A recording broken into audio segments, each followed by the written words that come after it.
Introducing the most feared living creature in the world, considered to be man's greatest enemy.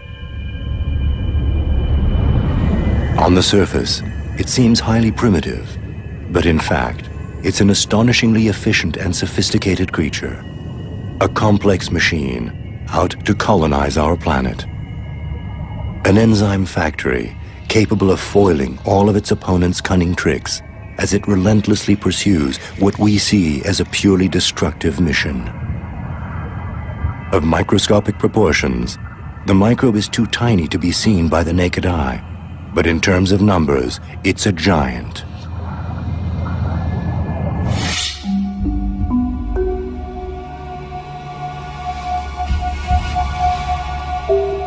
Our bodies are teeming with bacteria.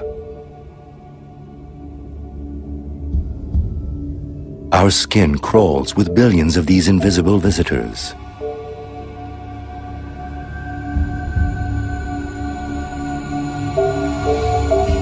They're on our hair roots and in the corners of our mouths and eyes.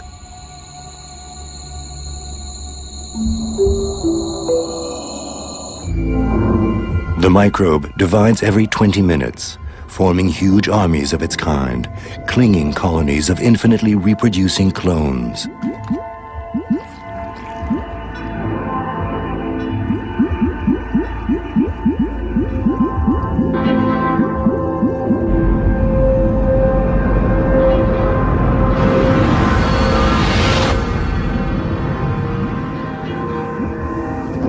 More than anything, bacteria adore our damp mucous membranes and our 37 degrees Celsius bodies.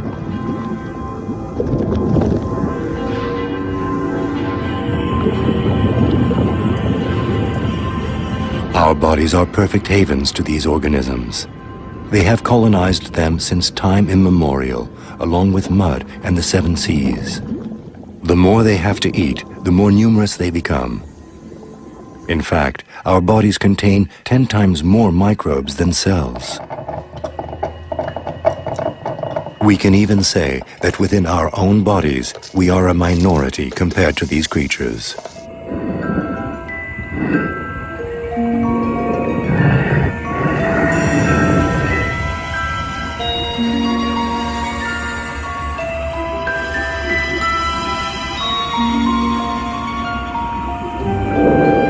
Paradoxically, for such a small being, the microbe sometimes seems like a giant, towering over our tiny, fragile structures.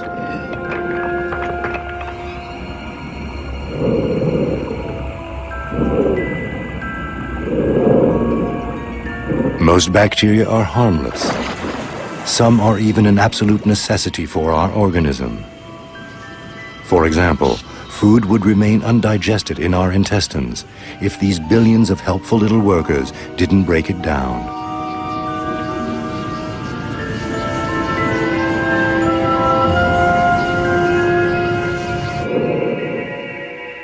Of all the numerous species of bacteria, only a few are dangerous to the human body.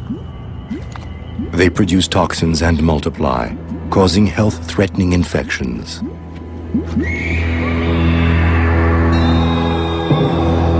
Staphylococcus, pneumococcus, and streptococcus cause blood poisoning, pneumonia, and tuberculosis, diseases that have riddled the history of humanity.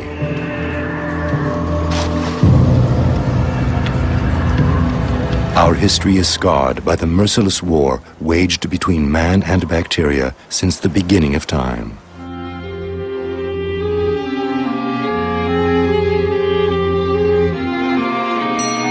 More than anything, the microbe represents trauma.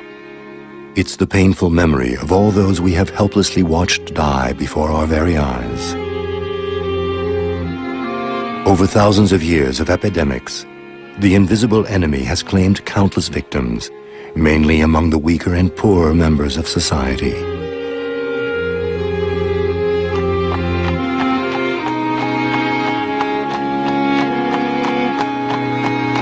It's as if the microbe specializes in causing grief among families.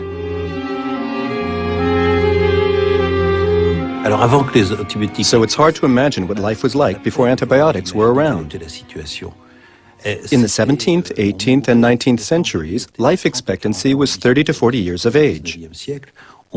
People were usually killed by infections, tuberculosis or pneumonia, and all kinds of illnesses that are easily cured today. It was also very frequent for newborn babies to die of infections. So death by infection was a common thing, and there was virtually no treatment available for it. A perfect example is syphilis.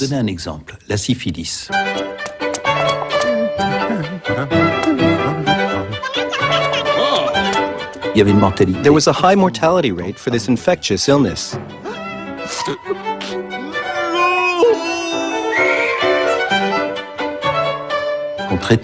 The treatment for this disease used to be mercury salts, which were extremely toxic. There was even a saying, one night with Venus, a lifetime with Mercury. Arsenic and heavy metal salts were tried after that. Many people don't even know that up until 1945, doctors even used a parasite responsible for causing malaria called Plasmodium.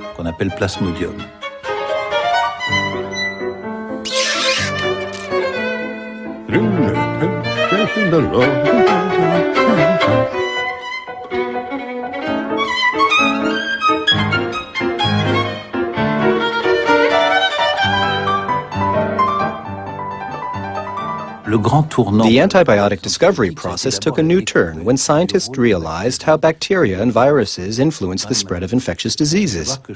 Back in 1880, nobody knew where infectious illnesses came from. They thought they were of genetic origin. They had vague ideas about contagion, but bacteria as a source of infection were totally unknown.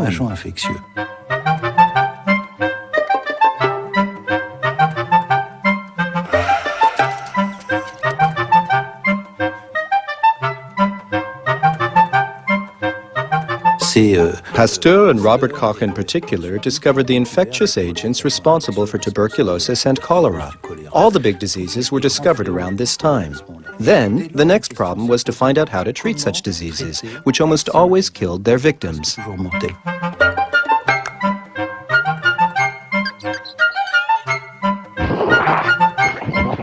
Thanks to the first modern scientists, we were finally able to identify our microscopic enemies. But knowing how to stop their proliferation was a whole different story.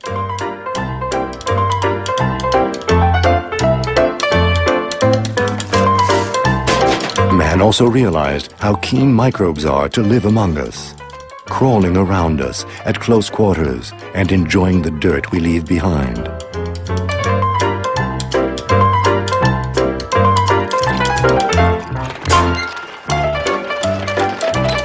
Bacteria also love crowds.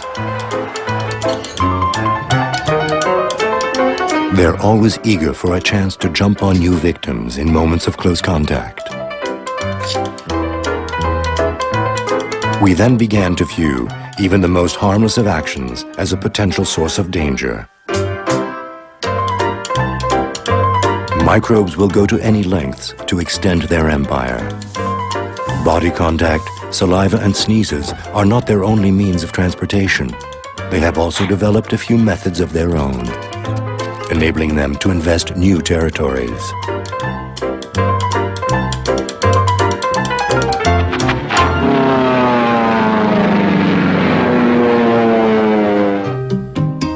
Bacteria have a particular liking for war and human exodus, as these are prime opportunities for it to multiply among the masses and single out choice, famine-struck victims. They also have a liking for our large industrialized cities, as these are synonymous with huge concentrations of humans. The spread of the modern world gave bacteria new techniques for moving faster and further afield, allowing them to continue sponging off human hardship in order to spread their empires. During this very long period before antibiotics were invented, bacteria were man's arch-enemies, and he tried everything and anything to come up with a miracle cure for these tiniest of tyrants.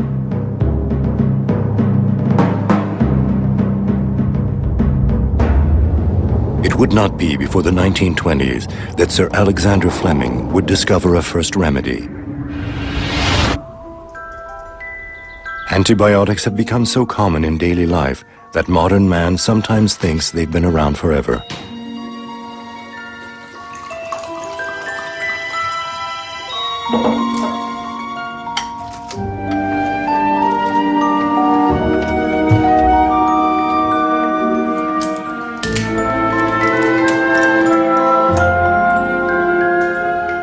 The antibiotic is the first cure capable of striking down the microbe. The only truly magical remedy in all of man's history, long awaited by doctors and patients alike.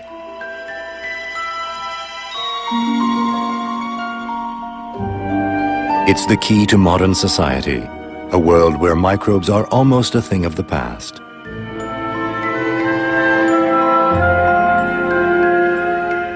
In the space of just a few years, the antibiotic became one of the pillars of the modern world.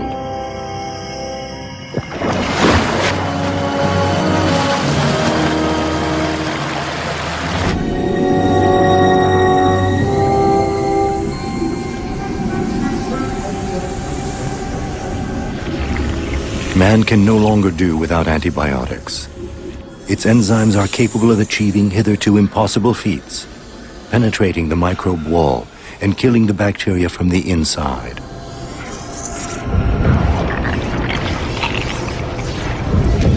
The results are nothing short of spectacular.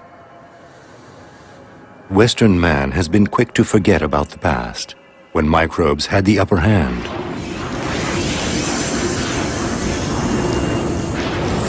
He has become an antibiotic addict who demands immediate relief. People have almost begun to take health for granted.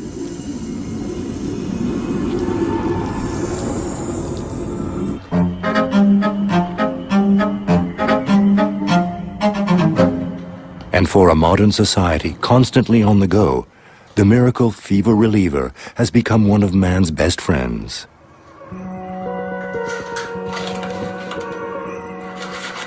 For years now, we have been using antibiotics non-stop to cure almost all illnesses. We wouldn't even consider taking a trip without packing the leftovers of a past prescription for a cold or a stomach bug. People have been doing this for years, but little did we know it would cause one of the biggest ecological problems in recent decades.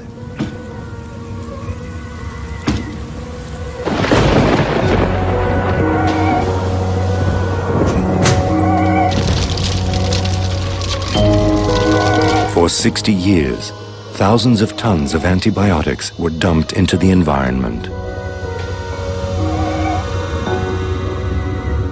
But while we were busy consuming huge amounts of antibiotics, the bacteria were patiently preparing their counterattack.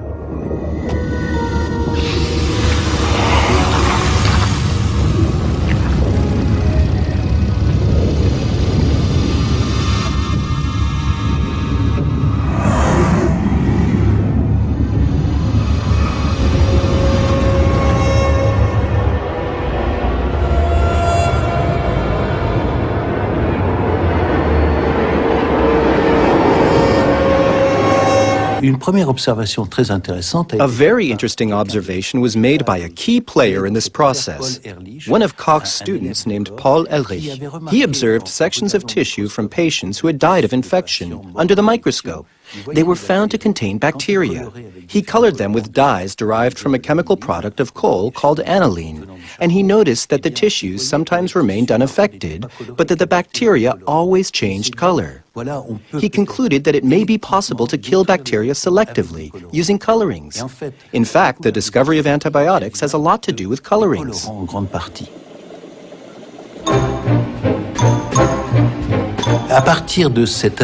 So, inspired by the coloring industry, researchers started testing tar waste, 200 chemical products or more. In the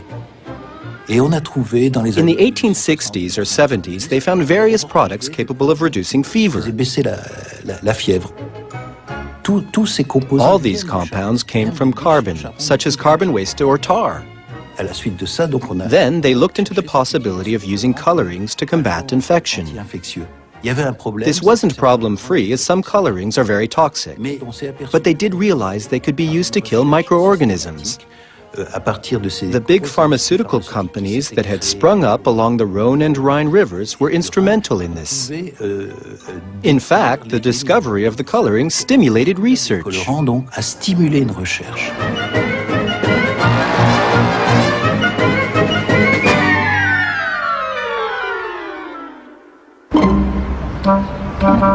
Antibiotics did not make their debut in the 1930s as we have often believed.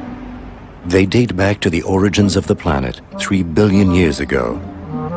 They are as old as bacteria.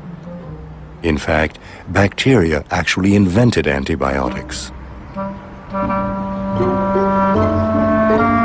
For about 2 or 3 billion years, bacteria were the only inhabitants of Earth. If we use Paris's Eiffel Tower as a timeline for the history of the Earth, bacteria would have appeared at the first floor. They remained alone on Earth for a very, very long time.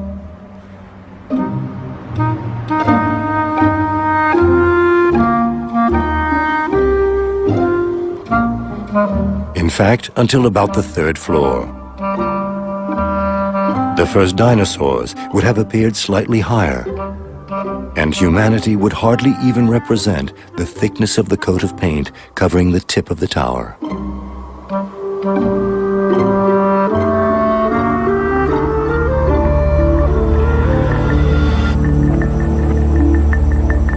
For 99% of its history, our planet has been inhabited exclusively by bacteria.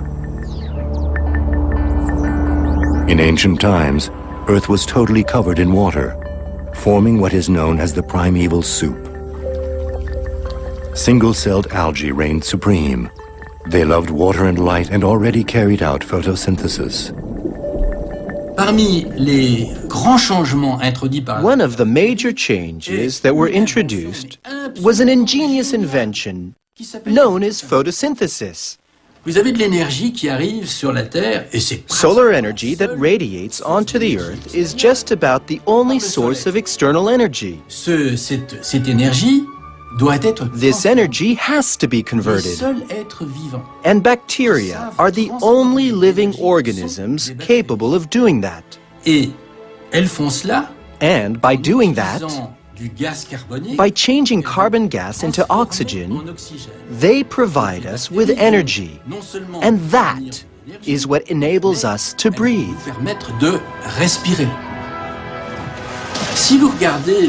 If you look at the universe as it stands today, Earth is the only planet known to contain life. And what really sets Earth apart from other planets is that it has oxygen in the atmosphere. And that oxygen comes from microbes such as algae and bacteria.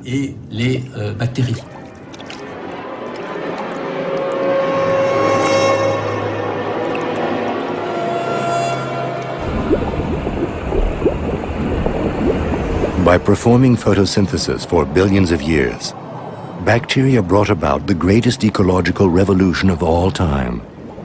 They gave off huge amounts of oxygen, wiping out most living species at the time, in other words, other bacteria. Only the microbes that were able to resist the gas survived. When the quantity of oxygen stabilized, a layer of ozone formed around our planet, shielding it from high-energy ultraviolet rays.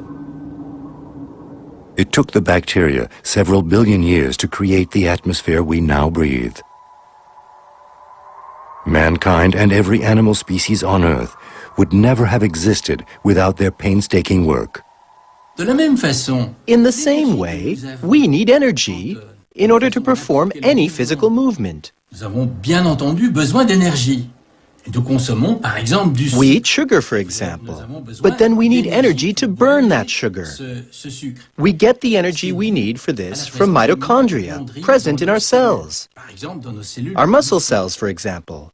Well, we now know with certainty that these mitochondria are none other than bacteria. A very long time ago, maybe 2 billion years ago, bacteria were absorbed by cells, where they took up residence.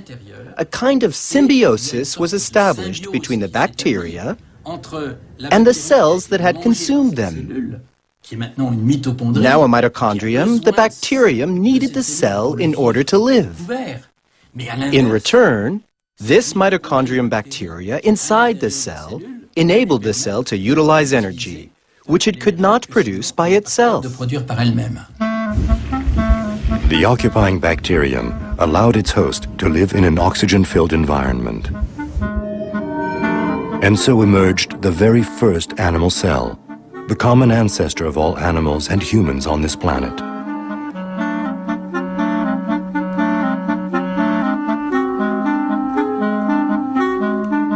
All inhabitants of planet Earth have a bacterium in each and every cell, enabling them to breathe oxygen.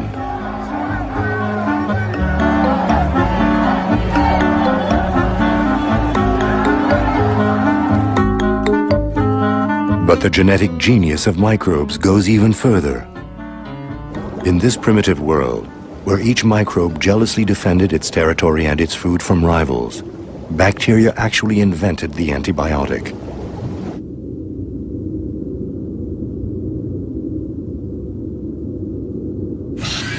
An antibiotic is an enzyme produced by single-celled organisms to destroy their opponents. In this hostile world, where each microorganism wages a territorial war, bacteria attack and counterattack each other with enzymes. The antibiotic is an ingenious invention, courtesy of the microbe. Man is also keen on territorial conquest, but during the historical period between the two world wars, he had still not found a cure for bacterial disease.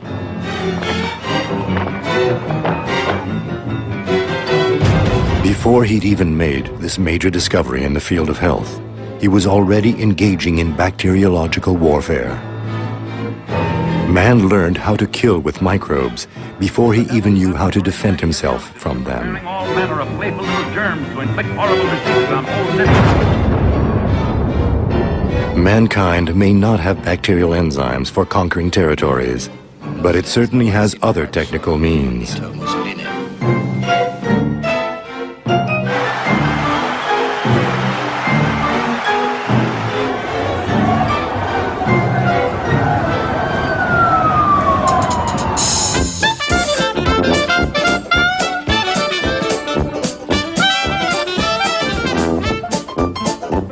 The 1930s were a very active period in terms of scientific research.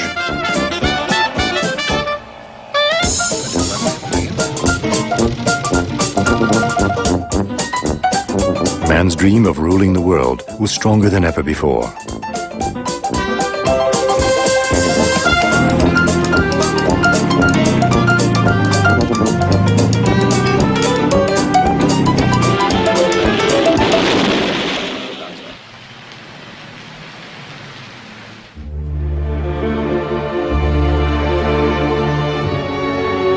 In 1920, a humble bacteriologist by the name of Alexander Fleming made a very strange discovery in his lab at St. Mary's Hospital, London. After applying his own lacrimal fluid, in other words his own tears, to a germ culture, he noticed the appearance of large indentations in the bacterial colony.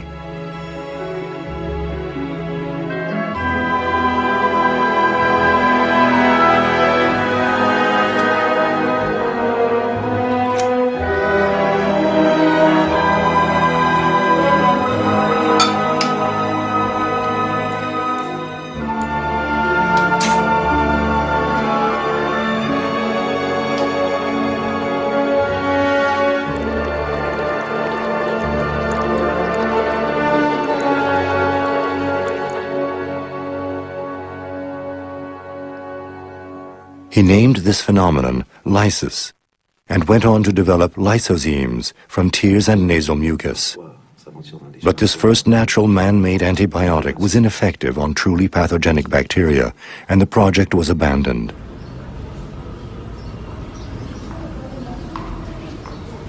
But 8 years later, in July 1928, Fleming, returning home from vacation, was to make one of the greatest discoveries of all time.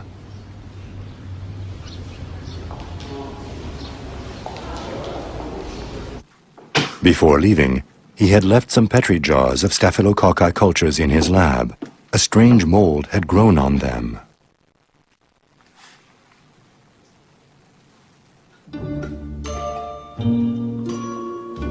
The English scientist realized that he had stumbled onto something huge. The fungus had actually prevented the bacteria from spreading.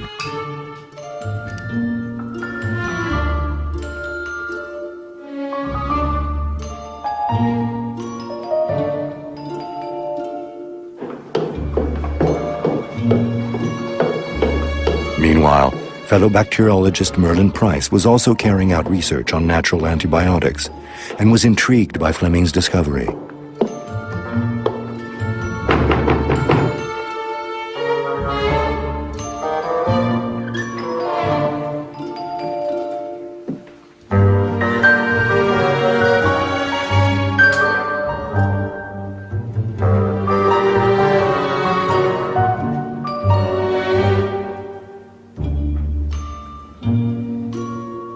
Fleming recognized the lysis phenomenon he had observed 8 years before.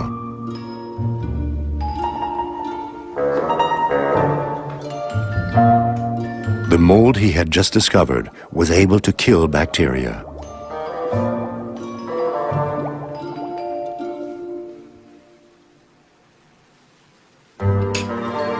The English scientist had just found what would be called the magic bullet, the miracle remedy that doctors from all over the world had been waiting for.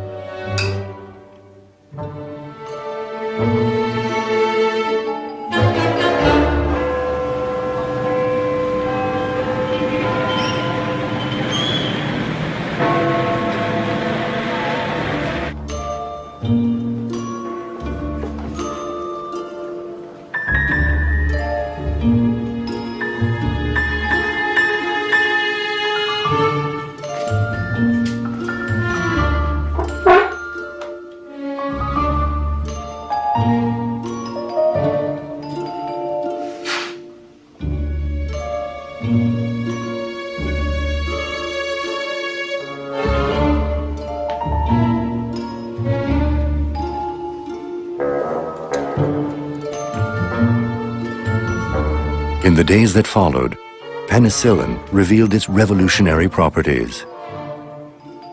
One of them being that it was not in the least bit dangerous to animals.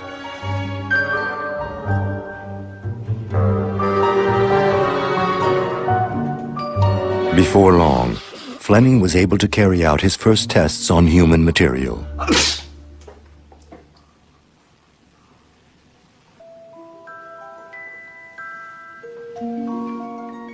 Around this time, his assistant, Stuart Craddock, was suffering from continuous colds and conjunctivitis. He became the first man on Earth to benefit from penicillin.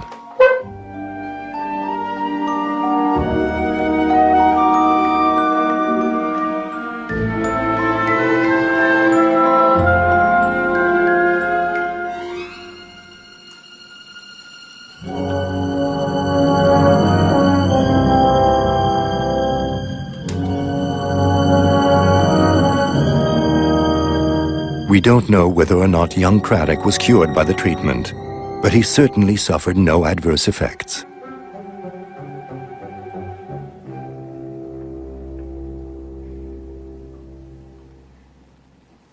He was extremely lucky, and so was the medical field, because we now know that in nature, only one antibiotic in 1,000 presents no risk for humans.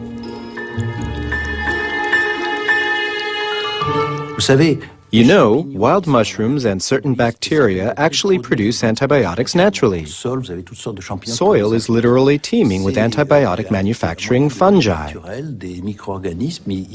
This struggle is the microorganisms' natural way of competing with each other. Et le pénicillium de Fleming. The penicillium Fleming found is a soil microorganism. Unfortunately, Fleming wasn't a chemist, so the raw product he came up with was very unstable, and he was unable to show that it could be injected effectively. Par injection. Et à partir de 1932-33, in 1932 or 1933, he gave up all his research into penicillin. What the project needed was a chemist in its ranks, combined with a businessman, someone who could get things moving. In 1939, Fleury started sifting through write-ups on antibiotic-related substances. When he came across Fleming's publication, he realized there might be something in it. So that's when he hired an ingenious man by the name of Ernst Chain, who joined Fleury's team. Chain was the one who started off by purifying penicillin. Fleury then tested this purified substance on mice. He managed to get a few contacts going and formed a team known as the Oxford Group. Then he went and knocked at every available door, announcing that he had come up with a highly active substance named penicillin, originally discovered by Fleming, which was worth investing in. The English government and industrialists turned him down. So in 1940, he went to see the Americans, which proved successful because the Rockefeller Foundation gave him financial backing in the form of about £5,000, quite a sum at that time. This allowed him to really get his research underway. Then he managed to persuade several American companies to produce penicillin industrially.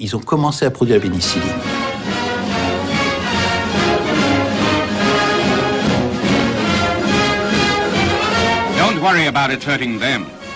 Penicillin-injected rabbits are the healthiest in the world. They seem to enjoy their job of serving mankind. Believe it or not, Fleury teamed up with an industrial beer brewer. He needed to produce penicillin on a wide scale, and brewers were useful because they had huge fermenting vats for cultivating bacteria, and because they had all the necessary equipment to turn the liquid obtained into freeze-dried powder form. That's how it all began. He managed to get institutional support, and doctors started trying out penicillin as a medicine from February or March 1941 with very positive results. It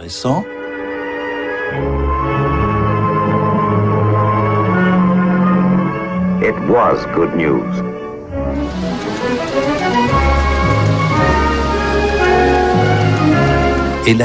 Then, in 1941, along came Pearl Harbor.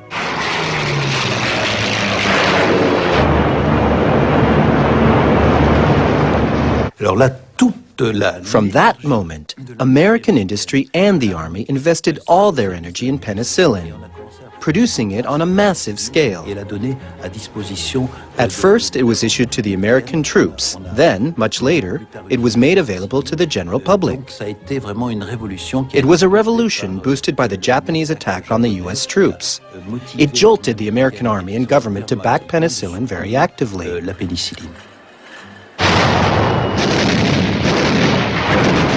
LCVPs moved in close to the obstacle barricade and dropped their ramps. Troops waded through deep water to the shore. Many never reached it.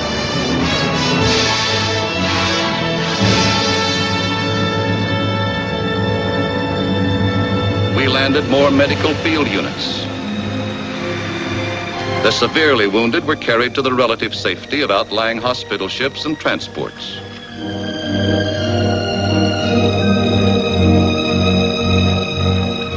Penicillin saved its first few thousand lives. The miracle of medicine had made its debut.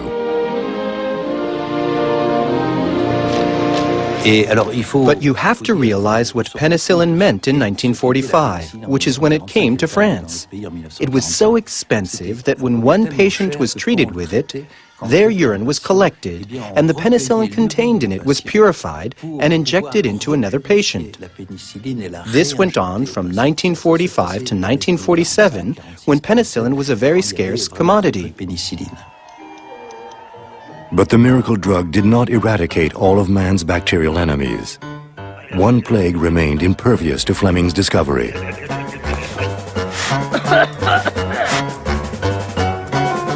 One major disease, tuberculosis, was widespread at the time. It was responsible for a lot of deaths at the beginning of the 1900s. Début du XXe siècle.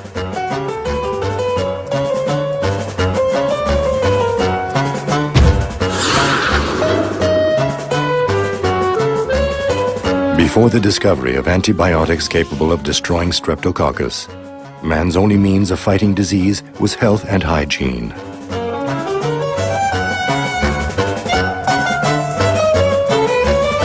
Tuberculosis wreaked havoc among the poorer members of society directly before and after the Second World War. With no effective medication available, sanatoriums served basically just to keep the sick out of circulation. Each white bed is filled with a young, feverish body asking to be kept alive. Tuberculosis has severely struck children weakened by war. 6 months of rations and poor heating are to blame for their condition. The anti-tuberculosis stamp you will all be buying this week will lengthen the lives of French children. Give generously. Our offspring must be able to breathe pure air, to have their youth, health, and optimism restored, so they can grow up and keep our country strong. From about 1942 onwards, when penicillin gained success, researchers systematically started working on soil bacteria. Bacteria were isolated, then hundreds or thousands of microorganisms were screened. This is still done today, in an effort to find a substance that will naturally produce an antibiotic when in contact with a specific microorganism. The antibiotic is then purified and tested for toxicity. In the case of tuberculosis, a very intriguing observation was made. It was observed that the microbes responsible for causing tuberculosis could survive perfectly well in soil, but that they were destroyed within 15 days when placed in manure. It was obvious that manure or sewer water contained microorganisms which had a very strong effect on the TB germ. So researchers started investigating further. A macrobiologist specializing in soil bacteria named Waxman went on to discover streptomycin with the help of his student. They tested hundreds and hundreds of strains of the Streptomyces fungus. One of the strains was found to produce a particular antibiotic, which was proven to combat tuberculosis. They named it streptomycin after the fungus. I've been notified that I've been awarded the Nobel Prize in Medicine. I feel particularly proud for the field of science which I represent, microbiology.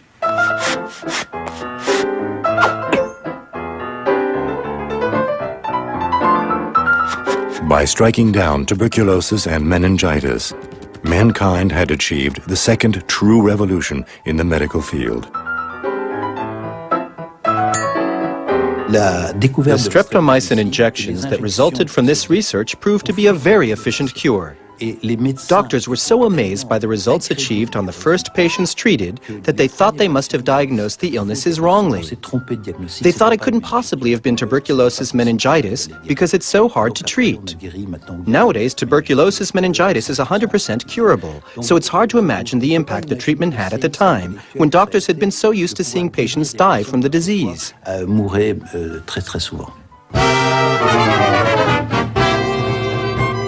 Penicillin and streptomycin were to become the cornerstones in the antibiotic empire by the end of World War II. After many years of restraint, the pharmaceutical labs started investing heavily in research and production.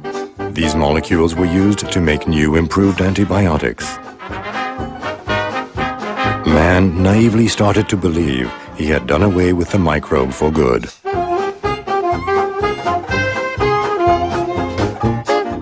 It's important to understand, from the very beginning, antibiotics were seen as miraculous remedies.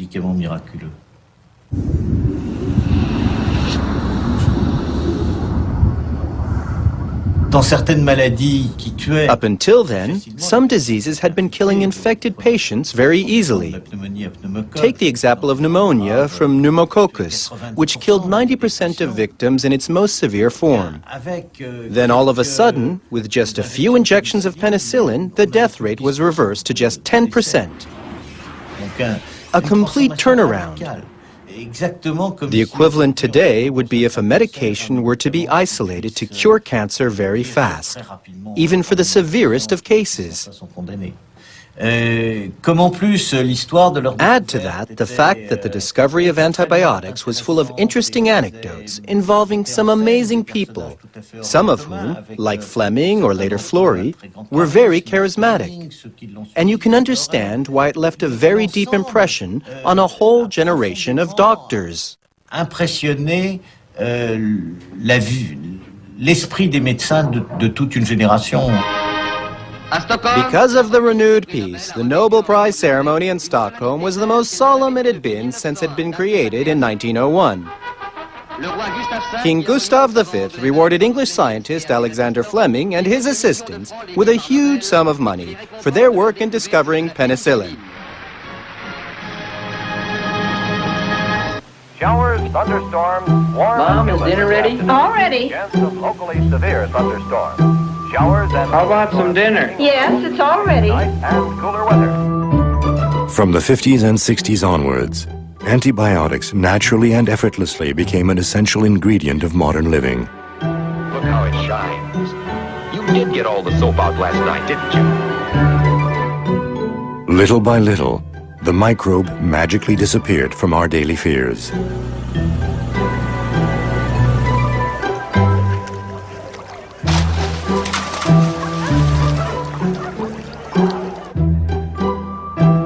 Basking in the luxury of antibiotics, we entered a fantasy world free of infection. We thought that one of the darkest periods of medical history was finally behind us.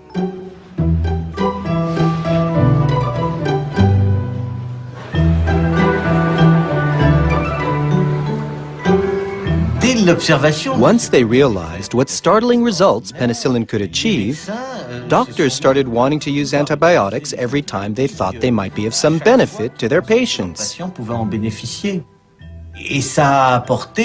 This brought a huge increase in consumption, which was justified by the extraordinary effects of this drug.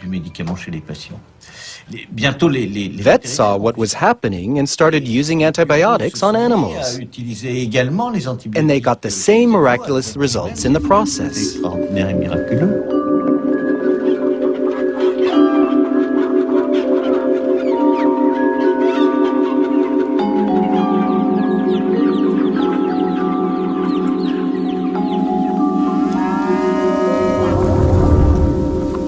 Farming is also affected by some bacterial diseases, a certain number of which can be eradicated with antibiotics.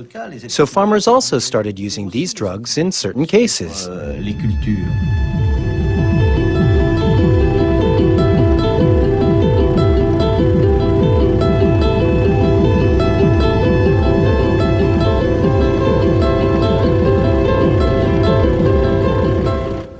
Et comme ça, au fil des années, and so, over the years, antibiotics were perceived as unique, trouble-free remedies, which, into the bargain, were hardly toxic. et qui en outre était extrêmement peu toxique. They are toxic, but only to a very slight degree. Mais elle est très faible. As a general rule, they only yield positive results. Et c'est cet ensemble très grand défi. Because of this miracle combination of very great effectiveness and very little toxicity, it was generally thought that we could continue using antibiotics as much as we wanted, to cure whatever we wanted, on humans and animals, and in farming, without suffering any harmful consequences. Délétères pour l'homme.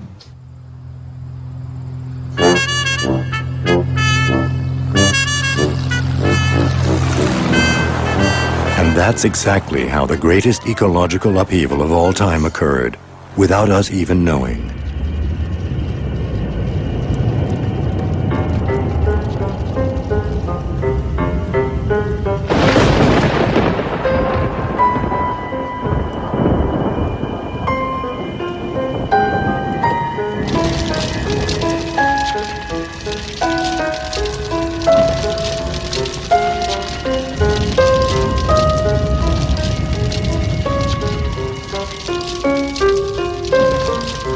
For 60 years, thousands of tons of antibiotics have been poured into our environment via our bodies but also via streams, rain and soil, and the meat and the fish we eat. Antibiotics have now taken up residence on our planet, in no uncertain terms.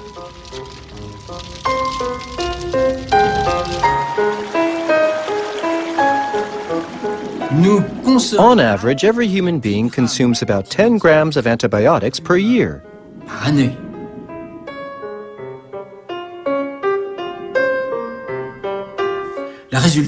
The result is tons and tons of antibiotics dumped into the environment. Now, bacteria do not like this one little bit. It causes them stress, and they're going to keep on resisting to the very end.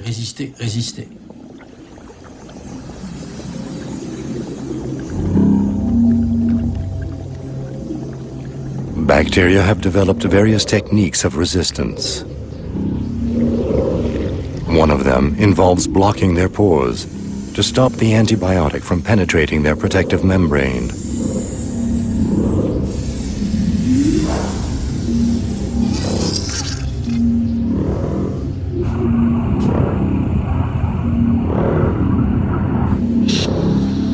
Some resistant germs have another way of fending off an antibiotic attack. They send out special enzymes to destroy the medication before it can reach its target.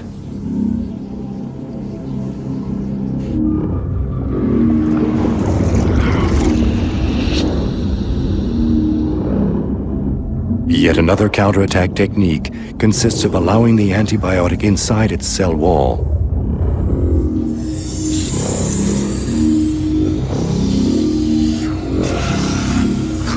Then, using a sophisticated pumping system to eject the intruder before it has time to act.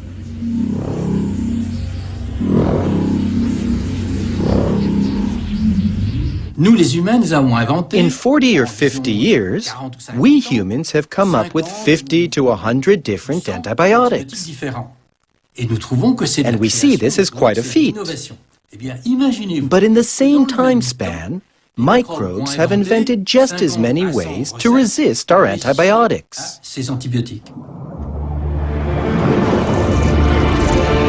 Bacteria's ability to learn so fast comes from an age-old gift that is truly amazing. Although they have the reputation of being the most primitive species on the planet, these living organisms can transfer particles of DNA to each other simply on contact. In other words, when one germ knows a technique for thwarting a particular antibiotic's attack, it can pass the genetic code on to another individual for it to use in turn.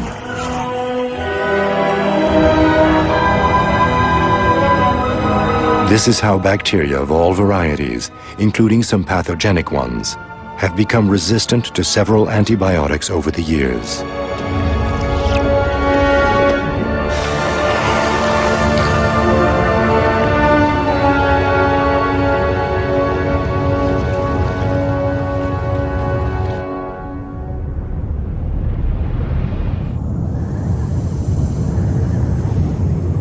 Bacteria have had no trouble in developing and sharing antibiotic resistance techniques.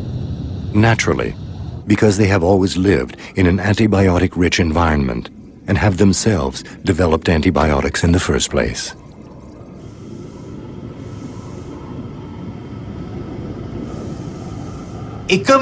Because we have used antibiotics in a wide variety of ways, on human beings, animals, and farming alike, it has sweepingly affected the bacterial world.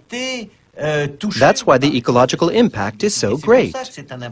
If antibiotics had selectively killed only pathogenic bacteria, there would hardly have been any problem. The hitch comes from the fact that bacteria as a whole have grown more resistant to antibiotics and have in turn taught disease-provoking bacteria the secrets of their resistance.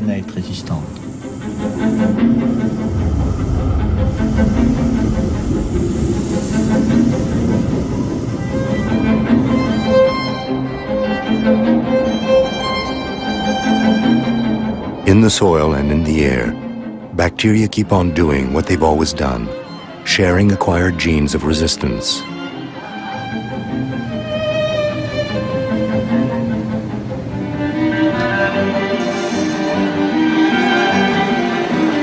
The difference today is the speed with which the exchanges are carried out, and the distances covered by the germs, as well as the resistance genes they carry.